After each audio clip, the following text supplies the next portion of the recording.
Hi friends, good morning. காலையிலே என்ன புளி காட்டுறேன்னு பார்க்குறீங்களா? வருஷத்துக்கு தேவையான புளி வாங்கி வைக்கணும்ல இல்லைங்க. அது ஊர் சைட்லேருந்து நான் வாங்கிட்டு வருவேன். அது பார்த்திங்கனாக்கா அந்த கோதோடே இருக்கும். அப்போ வந்து நம்மளுக்கு 2 சைடும் கோதோடு இருக்கும். கொட்டையை மட்டும் உள்ள கொட்டையை மட்டும் சீட்ஸ் மட்டும் ரிமூவ் பண்ணியிருப்பாங்க, எடுத்திருப்பாங்க. கோதோடு இருக்கும், ஓடும் க்ளீனாக எடுத்திருப்பாங்க. நம்ம கரைக்கிறப்போ நம்மளுக்கு ஈஸியாக இருக்கும். இதை மாதிரி இது வந்து மிஷின் கட்டிங்காக என்னான்னு தெரியல. இந்த மாதிரி தான் எங்களுக்கு இப்போதைக்கு கிடச்சிது. சரி, அதுதான் வந்து கொஞ்சம் கை பார்த்து எடுத்து வச்சிடலாம், க்ளீனிங்காக எப்படி இருக்குது அப்படின்னு சொல்லிட்டு.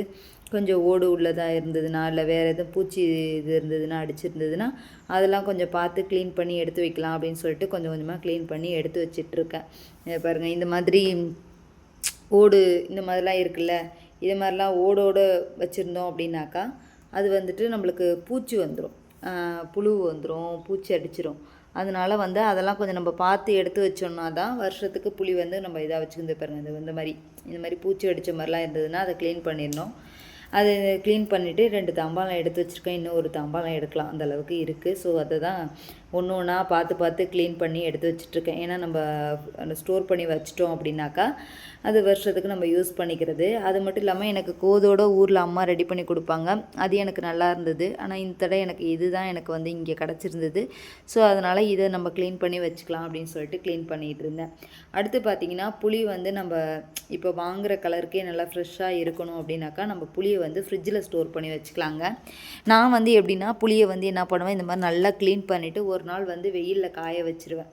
காய வச்சுட்டு அதுக்கப்புறம் பார்த்திங்கனாக்கா ஒரு பிளாஸ்டிக் கவரில் அந்த மாதிரி எடுத்துகிட்டு நல்லா திக்னஸான கவர், அதாவது நம்ம டெக்ஸ்டைல்ஸ்லலாம் ஒரு கவர் கொடுப்பாங்க தெரியுமா, பெருசாக அந்த மாதிரி உள்ள கவர்ஸில் வந்துட்டு நம்ம வந்து நல்லா வந்து பில்லோ மாதிரி அப்படியே வச்சு நல்லா அமுக்கி பில்லோ மாதிரி பாக்ஸ் மாதிரி ரெடி பண்ணிடணும். நல்லா அமுக்கி வச்சு ரெடி பண்ணிவிட்டு நம்ம வந்து ஃப்ரிட்ஜில் வந்து நம்ம காய்கறியெல்லாம் வைப்போம் இல்லையா, காயெல்லாம் வெஜிடபிள்ஸ், அந்த ட்ரேவுக்கு மேலே வந்து ஒரு கேப் இருக்கும். ஸோ அதுக்குள்ளே நம்ம வந்து ஸ்டோர் பண்ணி வச்சுக்கலாம்.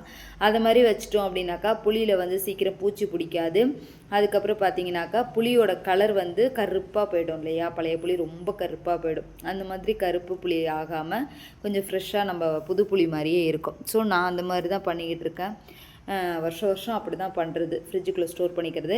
இப்போ நம்மளுக்கு தேவைப்படுது அப்படின்னாக்கா நம்ம எடுத்துகிட்டு ஒரு இப்போ மார்னிங் நம்மளுக்கு வேணும்னா நாள் நைட்டே வெளியில் எடுத்து வச்சிடணும். அதுக்கப்புறம் அது கொஞ்சம் லூஸ் ஆகிடும். அதுக்கப்புறம் அதில் எடுத்து நம்ம தேவையான அளவு எடுத்து நம்ம பாக்ஸில் போட்டு வச்சுட்டு திருப்பியும் அதே மாதிரியே கட்டி நம்ம ஃப்ரிட்ஜுக்குள்ளே ஸ்டோர் பண்ணி வச்சுக்கலாம். ஸோ நான் இப்படி தான் புளியை வந்து மெயின்டைன் பண்ணி வச்சிட்ருக்கேன். எனக்கு வந்து புழு பூச்சி அதெல்லாம் இல்லாமல் கலரும் சேஞ்ச் ஆகாமல் இருந்துகிட்ருக்கு.